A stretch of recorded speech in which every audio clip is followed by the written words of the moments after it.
చెప్పండి అన్న, ఈ 100 రోజుల పరిపాలన మీకు ఎలా అనిపిస్తుంది? నా పేరు రవినాయకు, ఉస్మానియా యూనివర్సిటీ ఎస్ఎఫ్ఐ నాయకుని.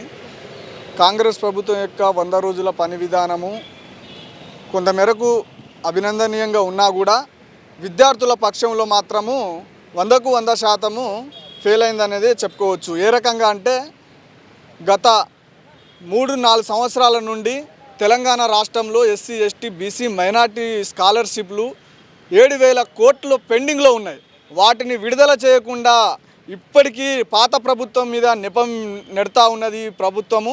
తక్షణమే ఈ రేవంత్ రెడ్డి ముఖ్యమంత్రి గారు ఏదైతే పెండింగ్ స్కాలర్షిప్లు ఉన్నాయో వాటిని మేము విడుదల చేయాలని ఈ ఉస్మానియా యూనివర్సిటీ వేదికగా కూడా మేము డిమాండ్ చేస్తూ ఉన్నాము. అదేవిధంగా ఈ 100 రోజుల పూర్తి చేసుకున్న క్రమంలో కూడా ముఖ్యంగా ఉన్నత విద్య పైన కేంద్రీకరించాలి.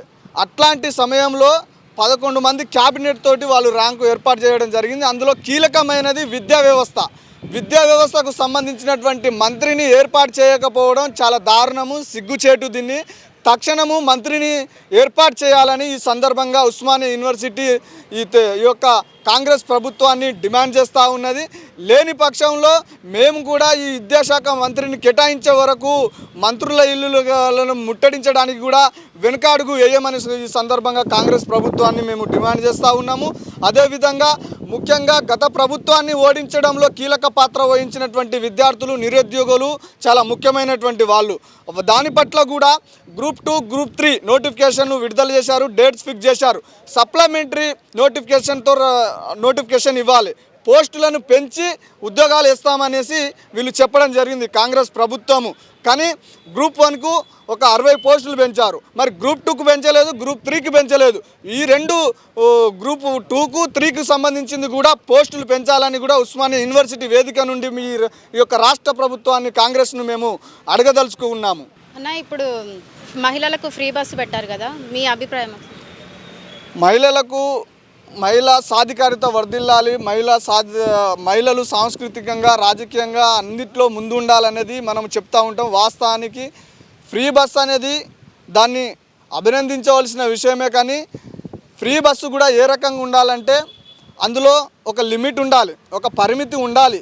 ఇప్పుడు ఫర్ ఎగ్జాంపుల్ ఒక ఆదిలాబాద్ నుండి హైదరాబాద్కు వచ్చినాం అనుకో, కనీసము వాళ్ళకు ఆర్టీసీని నిర్వహణ చేసుకోవడానికి ప్రింటింగ్ ఛార్జీల మంది ఏమైనా ఒక 10 రూపాయలు పెట్టాలి. అయితే అది పబ్లిక్ డబ్బులు అనవసరంగా అదనంగా వృధా కాదు. కనీసం వాళ్ళ యొక్క ఛార్జీలు, మిషన్కు, వాళ్ళ నిర్వహణకు సంబంధించిన వాటికి ప్రింటింగ్ ఛార్జీలు ఒక 10 రూపాయలు, 15 రూపాయలు పెడితే ఇది ప్రభుత్వం మీద, ఇతర శాఖల మీద భారం పడకుండా ఉండడానికి ఉపయోగం ఉంటుంది. మళ్ళీ ఇలాంటి ఆలోచనలు లేకుంటే ఒక లిమిట్ అయినా పెట్టండి అనేది ఈ యొక్క తెలంగాణ రాష్ట్ర ప్రభుత్వానికి, ఈ ఆర్టీసీకి సంబంధించినటువంటి దాని మీద నా యొక్క అభిప్రాయం తెలియజేస్తున్నాను.